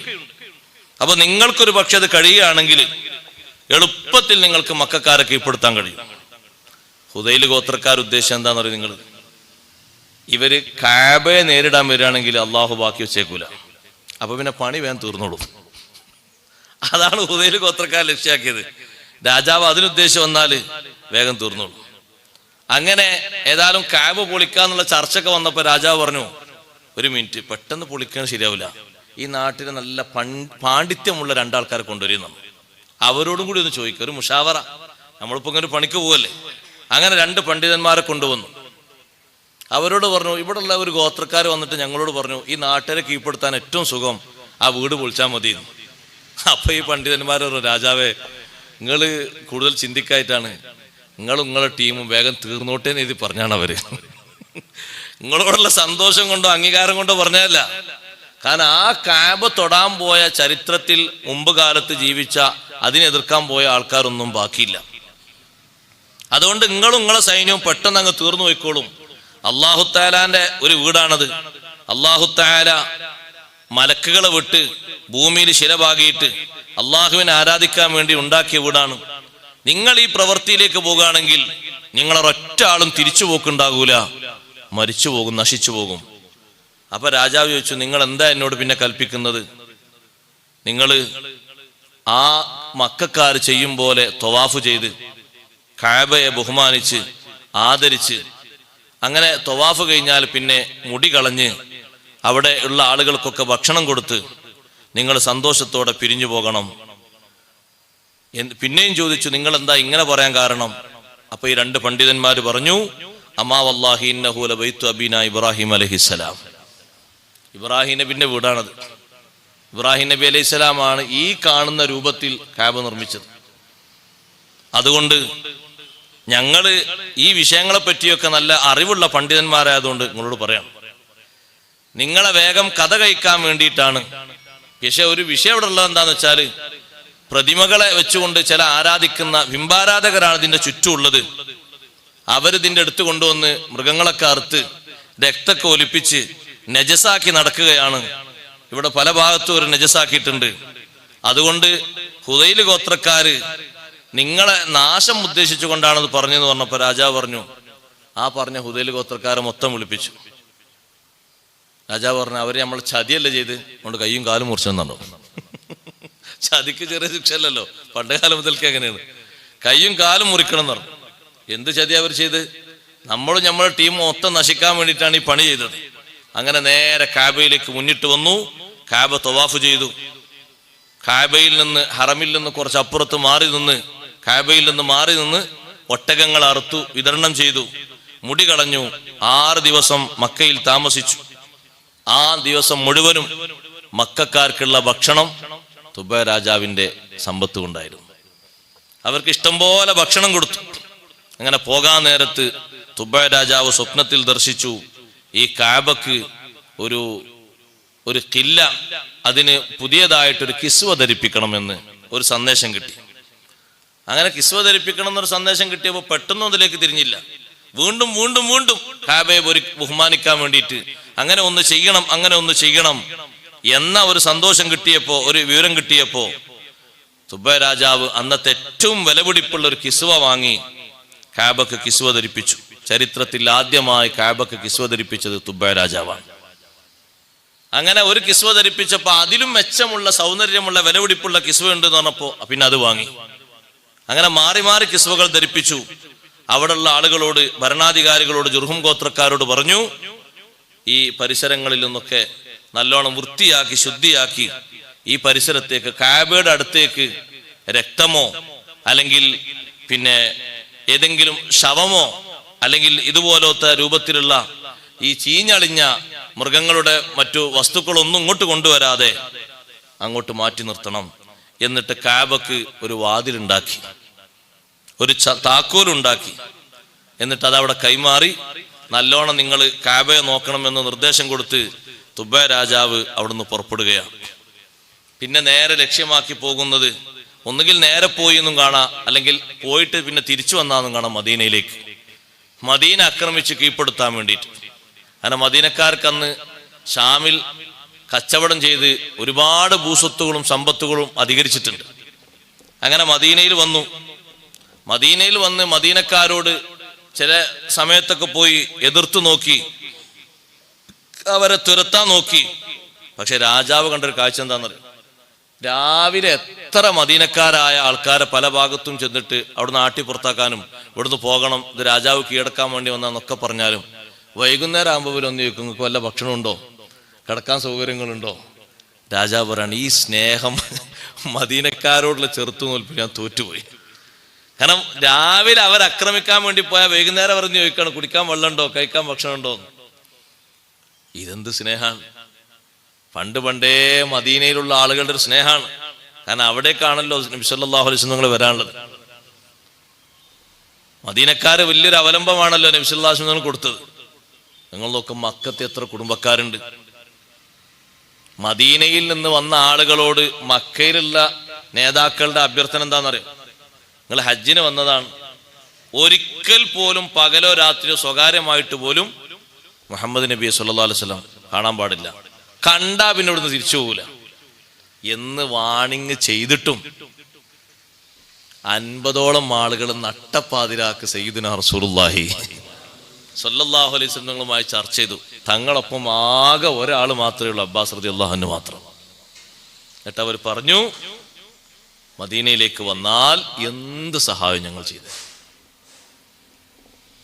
ആരാരും അറിയാത്ത കൂരിട്ടിലുള്ള ഈ ഉടമ്പടി, ഈ ഒരു കരാറ്, ഇത് പിൽക്കാലത്ത് അതിൽ പങ്കെടുത്ത ആൾക്കാർ ഞാൻ അതിലുണ്ട് എന്ന് പറയുമ്പോൾ പോകാൻ കഴിയാത്ത ആൾ മദീനക്കാർ പറയുന്നു അന്ന് പോയാൽ മതി എന്നിട്ട്, അന്ന് അതിൽ പോയാൽ മതി. ഇത് വല്ലാത്തൊരവസരമാണത്. കാരണം ആ ഉടമ്പടിയുടെ ആൾക്കാരെ വേറെ തന്നെ ഒരു ലെവലിലും ബഹുമാനത്തിലാണ് നബി സല്ലല്ലാഹു അലൈഹി വസല്ലം ഞങ്ങൾ കണ്ടത്. അവർ കൊടുത്തൊരു ധൈര്യം, തങ്ങൾ വന്നോളൂ, ഞങ്ങൾ എല്ലാ സന്തോഷങ്ങളും കാര്യങ്ങളും തരും, ഒരു വിഷമവും ഇല്ല, എന്ത് സഹായം തരും, വിഷമിക്കേണ്ടില്ല. മദീനയിൽ തങ്ങൾ വന്നാൽ ഒരിക്കലും തങ്ങളെ എതിർക്കാൻ പുറത്തുനിന്നൊരു കക്ഷിയോട് വരൂല, ഞങ്ങളതിന് സമ്മതിക്കൂല. രാത്രിക്ക് രാത്രി നട്ടപ്പാതിരാക്ക് നടത്തിയ ഈ കരാറ് സുബിയാവുമ്പോഴേക്ക് എങ്ങനെയോ മണത്തറിഞ്ഞു. അങ്ങനെ നേതാക്കളൊക്കെ വരുമ്പോഴേക്ക് ഈ കരാറിൽ കുടുങ്ങി, കരാറിൽ നബി സല്ലല്ലാഹു അലൈഹി വസല്ലമയുമായി സംബന്ധിച്ച ആളുകൾ മക്ക വിട്ടുപോയി മദീനയിലേക്ക്. അവരെ പിടികൂടാൻ വളരെ പരിശ്രമങ്ങൾ നടത്തിയിട്ടുണ്ട്, പക്ഷെ കിട്ടിയിട്ടില്ല. മദീനക്കാരുടെ ഒരു സ്നേഹം വല്ലാത്ത സ്നേഹമാണ്. അതുകൊണ്ടാണ് അഷ്റഫുൽ ഖൽഖ് സല്ലല്ലാഹു അലൈഹി വസല്ലം മദീനയിലെത്തിയിട്ട് അവിടുത്തെ ക്ലൈമറ്റ് ആദ്യഘട്ടത്തിൽ സ്വഹാബത്തിന് പലർക്കും പിടിക്കാതെന്നപ്പോൾ തങ്ങൾ ദുആ ചെയ്തു, അല്ലാഹുവേ മക്കയെ ഞങ്ങൾക്ക് ഇഷ്ടമുള്ള ഭൂമിയെന്ന് താമസിക്കാൻ നല്ല സൗകര്യമുള്ള നാടേന്ന് മക്ക, അതുപോലെ ഈ മദീനയെ ഞങ്ങൾക്ക് ഏറ്റവും പ്രിയപ്പെട്ട നാടാക്കി തരണം എന്ന് അഷ്റഫുൽ ഖൽഖ് സല്ലല്ലാഹു അലൈഹി വസല്ലം ദുആ ചെയ്തു. ഇവിടെയുള്ള മോശപ്പെട്ട കാലാവസ്ഥ ഒക്കെ നീക്കണം, ആൾതാമസമില്ലാത്ത ജുഹ്ഫയിലേക്ക് നീക്കണം. അവിടെ മനുഷ്യന്മാരും താമസിക്കണില്ലല്ലോ, ഇവിടെ നല്ല അന്തരീക്ഷം തരണം. ആ ദുആയോടുകൂടി പിന്നെ മദീന ജീവിക്കാൻ ഏറ്റവും നല്ല നാടായി എന്ന് മാത്രമല്ല, മദീന വിട്ട് പുറത്തു പോകുന്ന ഏതൊരു സ്വഹാബിയും ദ്വാരക്കുന്ന, പടച്ചോനെ ഈ നാട്ടിൽ വെച്ചൊന്നും നിന്റെ അവസാനാക്കരുത്, എനിക്ക് മദീനെ തന്നെ മരിക്കണം. ഹജ്ജിന് വന്ന സഅദ് ബിൻ അബി വഖാസ് റളിയല്ലാഹു അൻഹു രോഗം ബാധിച്ച് ഇങ്ങനെ കിടക്കുമ്പോൾ സങ്കടത്തോടെ കരഞ്ഞിട്ട് പറഞ്ഞു, നബിയെ ഈ രോഗം ഇങ്ങനെ മൂർജിക്കും, എനിക്കൊരു വിഷമമുണ്ട്, എനിക്ക് തിരിച്ച് നാട്ടിലേക്ക് പോകാൻ കഴിയില്ലേ? ഏത് നാട്? മദീനയിലേക്ക് പോകാൻ കഴിയൂലേ? എനിക്ക് വല്ലാത്ത വിഷമമുണ്ട്. അപ്പൊ തങ്ങൾ പറഞ്ഞു, നിങ്ങൾ വിഷമിക്കണ്ട, നിങ്ങളിവിടെ മരിക്കൂല, നിങ്ങളെ ഹിജ്റ അല്ലാഹു പൂർത്തിയാക്കി തരും, നിങ്ങൾ മദീനയിലേക്ക് തന്നെ പോകും. അതിനുശേഷം വർഷങ്ങളോളം ജീവിച്ചു ബഹുമാനപ്പെട്ട സഅദ് ബിൻ അബി വഖാസ് റളിയല്ലാഹു അൻഹു. അതുകൊണ്ടാണ് ഉമർ ബിൻ ഖത്താബ് റളിയല്ലാഹു അൻഹു ഒക്കെ മക്കത്ത് വളർന്നവരല്ലേ. ഉമർ റളിയല്ലാഹുവിന്റെ ദുആയിൽ പ്രധാനപ്പെട്ട ഒരു ദുആയാണ് വജഅൽ മൗതി ഫീ ബർദി റസൂലിക്, വജഅൽ മൗതി ഫീ ബർദി റസൂലിക്, എന്റെ മൗത്ത് നിന്റെ റസൂലിന്റെ നാട്ടിലാക്കി തരണം അല്ലാഹ്, മക്കയിലാക്കരുത്, വേറെ എവിടെയാക്കരുത്, ഇവിടെ മരിക്കണം. അത്രക്ക് പ്രിയപ്പെട്ട നാടാക്കി തന്നു മദീന. അവിടെ പോകാൻ അല്ലാഹു തൗഫീഖ് തരട്ടെ. അപ്പൊ രാജാവിന് അത്ഭുതം, ഇതെന്ത് മനുഷ്യന്മാരാണ്, രാവിലെ പല ഭാഗത്തു നിന്ന് അങ്ങോട്ട് പോകണം എതിർത്തിട്ട് അടിയും പിടിയൊക്കെ ആയിട്ട് ചിലപ്പോൾ പരിക്കൊക്കെ പറ്റിയാലും വൈകുന്നേരം വന്ന് ചോദിക്കും ഭക്ഷണം കഴിച്ചോ, കിടക്കാനൊക്കെ സൗകര്യം ഉണ്ടോ, വെള്ളമുണ്ടോ. ഇപ്പൊ രാജാവ് ചിന്തിക്കാണ്, ഇത് പ്രത്യേക ഒരു നാട്ടുകാരൻ, മക്കത്ത് നമ്മൾ അനുഭവിക്കാത്തൊരു നാട്ടുകാരാണ് ഇവിടെ ഉള്ളത്. രാജാവ് ഇവിടെ മദീനക്കാരോട് മൊത്തം ആക്രമിക്കാനുള്ള തീരുമാനം എടുത്തപ്പോഴാണ് രോഗിയായാണ് മാറിയത്. കട്ടിലാണ് കിടന്നു തുബൈ രാജാവ്, എണീക്കാൻ പറ്റുന്നില്ല, ശക്തമായ വേദന. എന്താ ഇപ്പൊ ഇതിന്റെ കാരണം എന്നറിയാൻ വേണ്ടിയിട്ട് കുറെ പ്രഗത്ഭന്മാരായ ആൾക്കാരെ വിളിച്ചിട്ട് പറഞ്ഞു, രാജാവേ നിങ്ങൾ ആക്രമിക്കാൻ വന്ന നാടേ അവസാനത്തെ നബി ഹിജ്റ വരാനുള്ള നാടാണ്. ഇത് പറയുമ്പോ ഓർക്കണം, തുബൈ രാജാവിന്റെയും സയ്യിദുനാ റസൂലുള്ളാഹി സ്വല്ലല്ലാഹു അലൈഹി വസല്ലം തങ്ങളുടെയും ഇടക്ക് 900 കൊല്ലത്തെ മാറ്റം. എത്ര മാറ്റം? 900 കൊല്ലം. ഇമാം ഖുർത്തുബി തങ്ങൾ പറയുന്നുണ്ട്, വകാന മിനൽ യൗമില്ലദീ മാത ഫീഹി തുബൈ രാജാവ് മരണപ്പെട്ട അന്ന് നബി സല്ലല്ലാഹു അലൈഹി വസല്ലം തങ്ങൾക്ക് നിയോഗം നൽകപ്പെടുന്നതിന്റെ ഇടക്ക് മൊത്തം കൂട്ടി നോക്കുമ്പോൾ അൽഫസന 1000 കൊല്ലമുണ്ട്. ഈ വ്യത്യാസങ്ങളുണ്ട് രണ്ടിനിടയിൽ. തുബ്ബ രാജാവിനോട് പണ്ഡിതന്മാര് പറഞ്ഞു, ഇത് അവസാനത്തെ നബി ഹിജ്റ വരാനുള്ള നാടാണ്, അതുകൊണ്ട് നിങ്ങളവിടെ കളിച്ചാൽ ഒരു നിലക്കും രക്ഷപ്പെട്ടു പോകൂല, നിങ്ങൾക്ക് നല്ല നിലക്ക് നാട്ടിലേക്ക് പോകാൻ കഴിയൂല എന്നവര് മുന്നറിയിപ്പ് നൽകിയപ്പോ തുബ്ബ രാജാവ് തീരുമാനിച്ചു, എന്നാൽ നമ്മൾ ഈ നാട് ആക്രമിക്കണ്ട, നമുക്ക് തിരിച്ചു പോകാം. പക്ഷേ അവസാനം വരാനുള്ള നബിക്ക് നമുക്കൊരു സമ്മാനം ഇവിടെ കൊടുക്കണം എന്ന നിലക്കാണ് മദീനയിൽ നല്ല ഒരു വീടുണ്ടാക്കിയത്. ആ വീടുണ്ടാക്കിയിട്ട് തുബ്ബ രാജാവ് അന്നത്തെ അവിടെയുള്ള പ്രമുഖനായ ഒരാളെ കയ്യിൽ അതിന്റെ താക്കോല് ഏൽപ്പിച്ചിട്ട് പറഞ്ഞു, നിങ്ങളിങ്ങനെ താമസിക്കണം, നിങ്ങളിങ്ങനെ തലമുറയായിട്ട് താമസിക്കണം. ഇലാ അൻ ഹാജറൻ നബിയു സല്ലല്ലാഹു അലൈഹി വസല്ലം, നബി തങ്ങൾ ഹിജ്റ വരുന്നത് വരെ. തങ്ങൾ ഹിജ്റ വന്നാൽ ഈ താക്കോൽ അങ്ങോട്ട് കൈമാറണം. തട്ടുള്ള വീടാ, സാധാ വീടൊന്നല്ല, മേലെ ഒരു തട്ടൊക്കെ ഉണ്ട്. അപ്പൊ തട്ടുള്ള വീട്ടുകാർക്ക് സന്തോഷമുണ്ട്, എല്ലാവരും ഇങ്ങനെ നോക്കണതാ. മേലെ ഒരു തട്ടുണ്ട്, സൗകര്യമുള്ള തട്ട്, മരത്തിന്റെ തട്ട്. അന്ന് പിന്നെ അതാണല്ലോ കൂടുതൽ സന്തോഷവും സൗകര്യവും സൗന്ദര്യവും അതാണല്ലോ കൂടുതൽ. ഈടുക തന്നെ എങ്ങനെ കിടന്നാലും ബുദ്ധിമുട്ടില്ലല്ലോ ശരീരത്തിന്. പഴയ കാലത്ത് വെറുംപടിമ കിടന്നിട്ട് ആർക്കെങ്കിലും പനിച്ചിട്ടുണ്ടോ സഹോദരങ്ങളെ? പായിന്നൊക്കെ പിന്നെ വന്നേലേ, വെറുംപടിമ കിടക്കുന്ന കാലം ഉണ്ടായിരുന്നില്ലേ? നിങ്ങളൊക്കെ മറന്നുപോയോ? സാധാ പടി എന്ന് പറഞ്ഞൊരു പടി ഉണ്ടല്ലോ, അയമലല്ലേ കാര്യമായിട്ട് കിടക്കല്. എന്താ വിരിച്ചല്? ഒന്നും വിരിച്ചില്ല, അയമൽ കിടക്കലാണ് ആ പടിമല്. അങ്ങനത്തെ പടിയല്ലേ പഴയ കാലത്തുണ്ടായിരുന്നു. ഇപ്പൊ കട്ടിൽ 50,000 കൊണ്ടുവന്നാലും വെട്ടില്ലാതെ വിരിപ്പില്ലാതെ കിടക്കാൻ കഴിയില്ല. നമ്മൾ അവരൊക്കെ അങ്ങനെ കുറെ മാറ്റങ്ങൾ വന്നുപോയി. പഴയ കാലത്ത് അങ്ങനത്തെ ഒരു പടി ഉണ്ടാകും. ആ പടി വല്യാപ്പ കിടന്നാണ്, അതിന്റെ മാപ്പ കിടന്നാണ് ആ പടിമേലെ കിടക്കല്. ആപ്പാരെ കൈമേലെ ഇങ്ങനെ കിടന്നു, ഉമ്മാരെ കൈമേൽ കിടന്നു. ഇന്നെ വിരിച്ച് ഒന്നും വിരിച്ചിട്ടൊന്നുമില്ല. അങ്ങനത്തെ നല്ല വീടുണ്ടാക്കിയിട്ട് കൊടുത്തിട്ട് അവിടെ തുബ്ബ രാജാവ് പറഞ്ഞു, ഷഹിത്തു അലാ അഹ്മദ അന്നഹു റസൂലും മിനല്ലാഹി ബാരിൻ നസം, അള്ളാഹുവിന്റെ റസൂലാണ് വരാനിരിക്കുന്ന മുഹമ്മദ് നബി സല്ലല്ലാഹു അലൈഹി വസല്ലം എന്ന് ഞാൻ വിശ്വസിക്കുന്നു, പ്രഖ്യാപിക്കുന്നു. ഫലൗ മുദ്ദ ഉംദി ഇലാ ഉംദിഹി ലകുന്തു വസീറൻ ലഹു വബ്ന അമ്മി, എന്റെ ആയുസ് അല്ലാഹു അന്നത്തേക്ക് നീട്ടിത്തരാണെങ്കിൽ ആ നബി വരുമ്പോ ഏറ്റവും വലിയ സഹായിയായി പിൻബലക്കാരനായിട്ട് ഞാൻ കൂടെ നിന്ന് കൊടുക്കും. എന്നിട്ട് സഹോദരങ്ങളെ, അഷ്റഫുൽ ഖൽഖ് സല്ലല്ലാഹു അലൈഹി വസല്ലം തങ്ങൾ പിന്നീട് തുബ്ബ രാജാവിനെ സംബന്ധിച്ച് നബി സല്ലല്ലാഹു അലൈഹി വസല്ലം തങ്ങൾ കാണിച്ചു കൊടുത്തിട്ടുണ്ട്. തുബ്ബ രാജാവ് കിടക്കുന്ന സ്ഥലവും തുബ്ബ രാജാവ് വിശ്വസിക്കുന്ന വിശ്വാസങ്ങളെ പറ്റിയൊക്കെ തങ്ങൾ പറഞ്ഞിട്ടുണ്ട്. അവിടെ ഒരു കത്ത് എഴുതി കൊടുത്തു, താമസിക്കുന്ന വീട്ടിൽ താമസിക്കുന്ന ആളെടുത്ത്. ആ കത്ത് നബി സല്ലല്ലാഹു അലൈഹി വസല്ലം തങ്ങൾ വരുമ്പോഴാ കൈമാറുന്നത്. കൊല്ലങ്ങൾക്ക് മുമ്പ് എഴുതി വെച്ച കത്ത്. ആ കത്തിലുള്ളത്, അമ്മാ ബഅദ്, പ്രാരംഭ മുറകൾക്ക് ശേഷം ഫൈന്നി ആമന്തു ബിക, ഞാൻ തങ്ങളെ വിശ്വസിച്ചിട്ടുണ്ട്. ഒബി കിതാബിക്കല്ലദീ ഉൻസില അലൈക, നിങ്ങൾക്ക് ഇറക്കപ്പെടുന്ന കിതാബ് കൊണ്ടും വിശ്വസിച്ചിട്ടുണ്ട്. ഞങ്ങൾ ദീനിലാണ്, സുന്നത്തിലാണ്. വആമന്തു ബിറബ്ബിക വറബ്ബി കുല്ലി ഷൈ, ഞാൻ അല്ലാഹുവിൽ വിശ്വസിച്ചിട്ടുണ്ട്.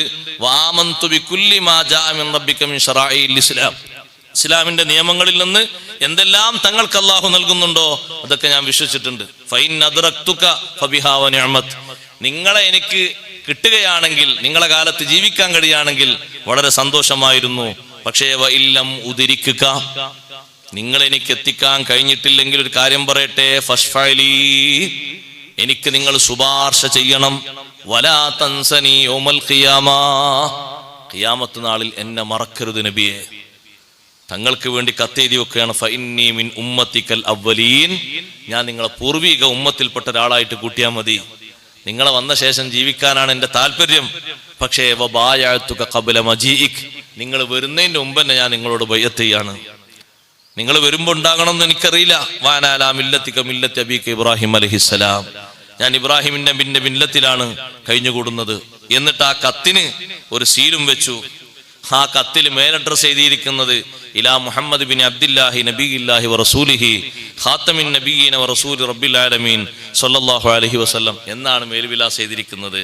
അതിന്റെ അപ്പുറത്തുള്ള അഡ്രസ്സ് എഴുതിയിട്ടുണ്ട്, തുബ്ബ രാജാവിന്റെ പേരും മറ്റൊക്കെ എഴുതിയിട്ടുണ്ട്. ഇരിക്കട്ടെ, ഈ കത്ത് കൈമാറുന്നത് ഹബീബ് സല്ലല്ലാഹു അലൈഹി വസല്ലം ഹിജ്റ വന്ന വീട്ടിലേക്ക് അങ്ങോട്ട് കയറുമ്പോൾ നൂറ്റാണ്ടുകൾക്ക് ശേഷമുള്ള ആ കത്ത് തങ്ങളിലേക്ക് കൈമാറുകയാണ്. തുബ്ബ രാജാവിന്റെ മഹത്വം എത്ര വലിയ മഹത്വമാണ്. അതിൽ എഴുതിയിരിക്കുന്നത് നബി സല്ലല്ലാഹു അലൈഹി വസല്ലം തങ്ങളോട് മറക്കരുത് നബിയെ ഖിയാമത്ത് നാളിൽ. കാരണം അങ്ങേക്കാണ് അവിടെ എല്ലാ സ്ഥാനമാനങ്ങളും അള്ളാഹു തരുന്നത്, വേറെ ആർക്കുമല്ല. തങ്ങളെ വരുന്നതിന്റെ മുമ്പ് തന്നെ ബൈഅത്ത് ഒരാളെ കൂട്ടത്തിൽ എന്നെ പെടുത്തിയാൽ മതി. തങ്ങൾക്കുള്ള പ്രത്യേകതകളിൽ മഹാനായ ഇമാം സുയൂത്തി തങ്ങൾ പഠിപ്പിക്കുന്ന ഒരു പ്രത്യേകതയാണ്, തങ്ങൾ ജനിക്കുന്നതിൻ്റെ മുമ്പ്, നൂറ്റാണ്ടുകൾക്ക് മുമ്പ് തന്നെ തങ്ങളെ വിശ്വസിച്ച ഒരുപാട് ആളുകൾ നബി സല്ലല്ലാഹു അലൈഹി വസല്ലം തങ്ങൾക്കുള്ളൊരു പ്രത്യേകതയാണ്. വരുന്നതിൻ്റെ മുമ്പ് തന്നെ. ഒന്നൊന്നുമല്ല, ധാരാളം ആളുകൾ വേറെയുണ്ട്, ഒരുപാട് ആളുകളുണ്ട്, പണ്ഡിതന്മാരായിട്ടും പുരോഹിതന്മാരായിട്ടൊക്കെ. ഇരിക്കട്ടെ സഹോദരങ്ങളെ, ആ തുബ്ബ രാജാവിന്റെ ടീമിനെ പറ്റി അല്ലാഹു തആല പറയുന്നു, അവരെ ഖൗമ് അഹ്ലക്കിനാഹും ഇന്നഹും കാനൂ മുജ്രിമീൻ. തുബ്ബ രാജാവല്ല, അവരുടെ ജനത അവർ കുറ്റവാളികളായിരുന്നു, അതുകൊണ്ട് തന്നെ നാം അവരെ നശിപ്പിച്ചിട്ടുണ്ട്. അഹ്ലക്കിനാഹും ഇന്നഹും കാനൂ മുജ്രിമീൻ. അതുപോലെ മക്കക്കാരെ, കുറ്റം ചെയ്ത് ജീവിക്കണ്ട, വിശ്വാസത്തോടെ മുന്നോട്ട് നീങ്ങിക്കോളൂ, നിങ്ങൾക്കും ആ ദുർഗതി വരും. അതുകൊണ്ട് പുനർജീവിതം ഇല്ല എന്നൊരു വിശ്വാസം നിങ്ങൾ പറയണ്ട. എന്താ തെളിവ്? പുനർജീവിതം ഉണ്ട് എന്നതിന്റെ തെളിവെന്താ? നേരത്തെ നിങ്ങൾ ഇല്ലായ്മയിൽ നിന്ന് പടക്കപ്പെട്ടതാണ്. ഇനി ഉള്ള ഒരു വസ്തുവായിട്ട് നിങ്ങൾ പറയുകയാണെങ്കിൽ ജീവനില്ലാത്ത ഒരു സന്ദർഭം നിങ്ങൾക്കുണ്ട്. നിങ്ങൾ അല്ലാഹു തആല പടച്ച് ഒരു 4 മാസക്കാലം ഒരു പൂർണ്ണ വളർച്ചയെത്തി ഒരു ശരീരത്തിന്റെ രൂപഭാവങ്ങളൊക്കെ വന്ന സമയത്ത് നിങ്ങൾക്ക് ജീവൻ ഉണ്ടായിരുന്നോ? നിങ്ങൾ ആദ്യം നുത്ഫത്തും അലക്കത്തും ഒക്കെ ആയി മാറി, പിന്നീട് മാംസപേശികളും എല്ലൊക്കെ വന്നു, രൂപഭാവങ്ങളൊക്കെ വന്നു. ഉടനെ തന്നെ നിങ്ങൾക്ക് റൂഹ് വന്നിട്ടുണ്ടോ? ജീവൻ വന്നിട്ടുണ്ടോ? ഇല്ല. അപ്പൊ ജീവനില്ലാത്തൊരു അവസ്ഥ നിങ്ങൾക്ക് നേരത്തെ കഴിഞ്ഞു പോയിട്ടുണ്ട്. പിന്നെ ഒരു ജീവൻ അല്ലാഹു നിങ്ങൾക്ക് നൽകിയിട്ടുണ്ട്. അത് വലിയ തെളിവാണ്. നിങ്ങളെ ശരീരത്തിൽ തന്നെ അല്ലാഹു തആല ബാക്കി വെച്ചൊരു തെളിവാണ്. അതിനാ സഹോദരങ്ങളെ, അല്ലാഹു തആല പടക്കുന്നത് ഇപ്പോഴും അങ്ങനെ. എന്തിനാ അങ്ങനെ വെക്കുന്നത്? ആൾക്കാർ പറയില്ല 4-ാം മാസത്തിലാണ് റൂഹുദല്. അതിന് മുമ്പോ? ആ 4 മാസത്തിന് മുമ്പ് പൂർണ്ണ ശരീരമായിട്ടില്ലേ? സമയല്ലേ? ഉണ്ട്. കുറച്ചു കാലം അങ്ങനെ പോകുന്നില്ലേ? പോകുന്നുണ്ട്. അല്ലാഹു തആല അങ്ങനെ ഒന്ന് നമ്മളെ ശരീരത്തിൽ ബാക്കി വെച്ചത് എന്തിനാ? ഈ മൗത്തും ഹയാത്തിന്റെയും ഒരു തെളിവായിട്ടാണ്. അപ്പൊ നേരത്തെ നിങ്ങൾക്കൊരവസ്ഥ അങ്ങനെ കഴിഞ്ഞിട്ടുണ്ട്, പിന്നെ അല്ലാഹു ഒരു ഹയാത്ത് തന്നിട്ടുണ്ട് എങ്കിൽ ഇനി ഈ മൗത്തോടു കൂടെ ഒക്കെ തീർന്നു എന്ന് കരുതണ്ട. പിന്നെയും ഒരു ജീവിതമുണ്ട്, പുനർജീവിതമുണ്ട് എന്നതിന് നിങ്ങളെ ശരീരം തന്നെ അല്ലാഹു തആല തെളിവാക്കി തന്നിരിക്കുകയാണ്. അല്ലാഹു നമ്മുടെ മജ്‌ലിസ് സ്വീകരിക്കുമാറാകട്ടെ. വിശുദ്ധ ശഅബാനിലേക്ക് നാം പ്രവേശിച്ചു കഴിഞ്ഞു. ഒരാഴ്ച ശഅബാൻ മാസം വന്നിട്ട് ആദ്യത്തെ വെള്ളിയാഴ്ചയാണ്. നമ്മുടെ സദസ്സ് അല്ലാഹു തആല പൂർണ്ണാർത്ഥത്തിൽ കബൂലാക്കി തരട്ടെ. ഒരുപാട് ഇബാദത്തുകൾക്ക് പുണ്യമുള്ള മാസമാണ് പരിശുദ്ധമായ ശഅബാൻ. ദുആഇന് വലിയ പ്രത്യേകതകൾ നൽകപ്പെട്ട മാസമാണ്. സയ്യിദുനാ റസൂലുള്ളാഹി സ്വല്ലല്ലാഹു അലൈഹി വസല്ലം റമളാൻ മാസം കഴിഞ്ഞാൽ കൂടുതൽ നോമ്പ് നോൽക്കാൻ താല്പര്യപ്പെട്ട മാസമാണ് ശഅബാൻ മാസം. മാത്രല്ല, കൂടുതൽ ദുആ ചെയ്ത മാസവും ശഅബാൻ മാസമാണ്. ഒരുപാട് പ്രത്യേകതകൾ തങ്ങൾക്ക് അല്ലാഹു നൽകിയ മാസവും ശഅബാൻ മാസമാണ്. അതിലൊരു പ്രത്യേകതയാണ്, ശഅബാൻ മാസത്തിലാണ് ഇന്നല്ലാഹ വ മലായികതഹു യുസല്ലൂന അലൻ നബി യാ അയ്യുഹല്ലദീന ആമനൂ സ്വല്ലു അലൈഹി വസല്ലിമു തസ്ലീമ. മറ്റൊരു നബിക്കും നൽകപ്പെടാത്ത വിധം വലിയൊരു പ്രത്യേകതയാണല്ലോ നമുക്ക് അല്ലാഹു നൽകിയ സ്വലാത്ത്. എത്ര ഉമ്മത്ത് കഴിഞ്ഞുപോയി, അവർക്കാർക്കെങ്കിലും അവർ നബിന്റെ വഫാത്തിനെ ശേഷം അങ്ങനെ സ്വലാത്ത് നൽകിയിരുന്നു? ഇല്ല. നമുക്ക് വലിയൊരു അവലംബമാണ്. ആ ആയത്തിറക്കിയ സ്വലാത്തിന്റെ മാസമാണ് വിശുദ്ധമായ ശഅബാൻ. അതുകൊണ്ട് സ്വലാത്തുകളും മറ്റുമൊക്കെ ചെല്ലുന്നതിൽ പ്രത്യേക പുണ്യം തന്നെ ഈ മാസത്തിലുണ്ട് എന്ന് കണക്കാക്കിയിട്ട് നല്ലോണം അമലുകൾ വർദ്ധിപ്പിക്കണം. അല്ലാഹു തആല തൗഫീഖ് നൽകുമാറാകട്ടെ. അഊദു ബില്ലാഹി മിനശ് ശൈത്വാനിർ റജീം. ബിസ്മില്ലാഹിർ റഹ്മാനിർ റഹീം. ഹാമീം വൽ കിതാബിൽ മുബീൻ. إنا أنزلناه في ليلة مباركة إنا كنا منذرين فيها يفرق كل أمر حكيم أمرا من عندنا إنا كنا مرسلين رحمة من ربك إنه هو السميع العليم رب السماوات والأرض وما بينهما إن كنتم موقنين لا إله إلا هو يحيي ويميت ربكم ورب آبائكم الأولين بل هم في شك يلعبون فارتقب يوم تأتي السماء بدخان مبين يغشى الناس هذا عذاب أليم ربنا اكشف عنا العذاب إنا مؤمنون أنى لهم الذكرى وقد جاءهم رسول مبين ثم تولوا عنه وقالوا معلم مجنون إنا كاشف العذاب قليلا إنكم عائدون يوم نبطش البطشة الكبرى إنا منتقمون ولقد فتنا قبلهم قوم فرعون وجاءهم رسول كريم أن أدوا إلي عباد الله إني لكم رسول أمين وأن لا تعلوا على الله إني آتيكم بسلطان مبين وإني عذت بربي وربكم أن ترجمون وإن لم تؤمنوا لي فاعتزلون دعا ربه أن هؤلاء قوم مجرمون فأسر بعبادي ليلا إنكم متبعون واترك البحر رهوا إنهم جند مغرقون كم تركوا من جنات وعيون وزروع ومقام كريم ونعمة كانوا فيها فاكهين كذلك وأورثناها قوما آخرين فما بكت عليهم السماء والأرض وما كانوا منظرين ولقد نجينا بني إسرائيل من العذاب المهين من فرعون إنه كان عاليا من المسرفين ولقد اخترناهم على علم على العالمين وآتيناهم من الآيات ما فيه بلاء مبين إن هؤلاء ليقولون إن هي إلا موتتنا الأولى وما نحن بمنشرين فأتوا بآبائنا إن كنتم صادقين أهم خير أم قوم تبع والذين من قبلهم أهلكناهم إنهم كانوا مجرمين صدق الله العظيم صدق وصدق وبلغ رسوله النبي الكريم ونحن على ذلك من الشاهدين الشاكرين والحمد لله رب العالمين.